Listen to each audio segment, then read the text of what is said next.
বৃষ্টি বৃষ্টি বৃষ্টি, বাপ রে বাপ, কয়দিন তো বৃষ্টি ছাড়ার নাম গন্ধ নেই। আর তোমাদের ওইদিকে কি অবস্থা?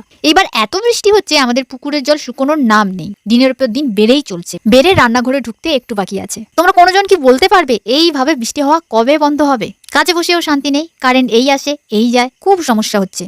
না ফটো তুলতে পারছি না ভিডিও করতে পারছি, অন্ধকারে যা দেখা যায় ওইভাবেই করে পাঠাতে হচ্ছে। মে মাসে হুগলি থেকে পায়েল দিভাই তার হাজবেন্ডের জন্য এই পাঞ্জাবিটি অর্ডার করেছিল। দিভাই বলেছিল আগস্টের 10 তারিখের আগে পেলেই হবে।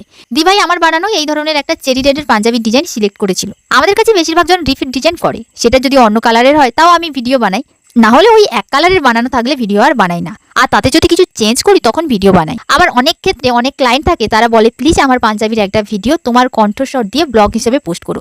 সেক্ষেত্রে আমি তা করেও দিই, না হলেও আমি বেশিরভাগ কাজগুলো ব্লগ আকারে শেয়ারই করে দিই। দেখো এইভাবে শেয়ার করতেও না অনেকটা সময় যায়। সত্যি বলতে আমি ভিডিও বানাই বলে বেশি অর্ডারও নিতে পারি না। বলতে পারো আমি যতগুলো কাজ করি তার ডবল কাজ করতে পারতাম যদি ভিডিও কোনো না পোস্ট করতাম।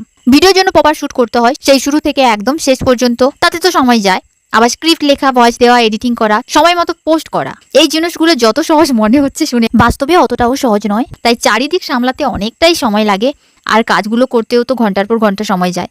তাই বেশি অর্ডার নিতে পারি না। এই ডিজাইনটা করার সময় বৃষ্টি তো সর্বদা হচ্ছে, তাই হচ্ছিল, সাথে কারেন্ট এই আছে এই নেই। তখন বাজে প্রায় 1:30। মোমবাতি জেলে একটু কাজ এগিয়ে রাখছিলাম, কারেন্ট এলে করব। দিনের বেলায় তাও একটু অল্প হলেও আলো আসতো, রাতে তো তা সম্ভব নয়। তাই বর্তমানে এই আমার একমাত্র ভরসা। মোমবাতি জ্বেলেছি কারণ ইমার্জেন্সিতে চার্জও শেষ। মোমবাতির আলোয় কাজ করতে অসুবিধা হয় ঠিকই, কিন্তু মোমবাতির আলোয় থাকতে আমার দারুণ লাগে। এত রাত, চারিদিক নিঝুম, আমার ভয় লাগে না। এখন আমার ছাদে যেতে বললেও আমি চলে যাব। আর তোমরা তো জানো পাশেই কত বড় গভীর জঙ্গল। আসলে কি বলতো, ছোট থেকে থাকতে থাকতে অভ্যেস হয়ে গিয়েছে, ভয় করে না। আর এদিকে এরা তো নাকে সর্ষে তেল দিয়ে ঘুমোচ্ছে। তো ওদের কি ভাগ্য রে, গাধা কোথাকার।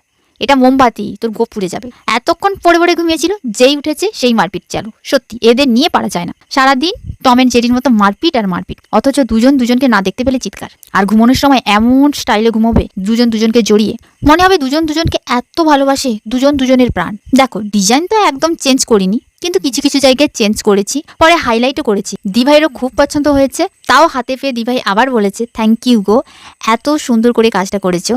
আমি আবারও অর্ডার করব। অনেক অনেক ভালোবাসা, ভালো থেকো, সুস্থ থেকো, আরও অনেক বড় হও। আগামী দিনের উন্নতির শুভেচ্ছা জানাই। থ্যাংক ইউ গো, থ্যাংক ইউ সো মাচ পায়েলদি। তোমাদের ভালোবাসা ও আশীর্বাদে আজ এখানে। এগেন তোমাদের সবাইকে থ্যাংক ইউ। তোমাদের কেমন লেগেছে ডিজাইনটা জানিও। দেখা হচ্ছে কালকে।